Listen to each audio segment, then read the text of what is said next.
Hello, welcome back guys to Sporaria channels here. Today in this video, I'm going to show you a tutorial how to change keyboard theme on Motorola G06 Power. But before it, I have you guys click the subscribe and the bells button below to support this channel. And yeah, now without any further ado, let's get started to the video. Well guys, first thing first that you have to do, you just have to open the keyboard first. Here I'm going to open my search bar to display the keyboard. This is the themes keyboard that I use. To change it, you just have to tap on this settings icon at the top of the keyboard, and you will see this is the theme options. But here you can also tap it on the bar option at the keyboard. You'll see here the themes icon here guys. You just have to tap on it. Now to change the keyboard, you just have to choose the themes that you want to use. This is the themes that provided by device guys. You can download it, so that's why you just have to make sure that your phone is connected to the internet. So to use it, I'm gonna download it first.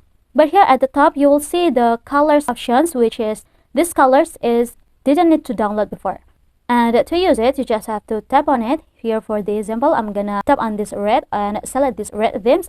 And also here at the bottom, you will see the keyboarders. You can activate or non-activate.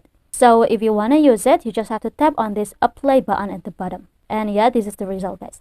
But here I'm gonna change it again to this black ingredients guys that I've downloaded. This one, and I'm gonna tap on play. So yeah, I think it's enough for me. Thank you guys for watching this video. Don't forget to leave your like and comments below, and I'll see you soon on the next one. Goodbye.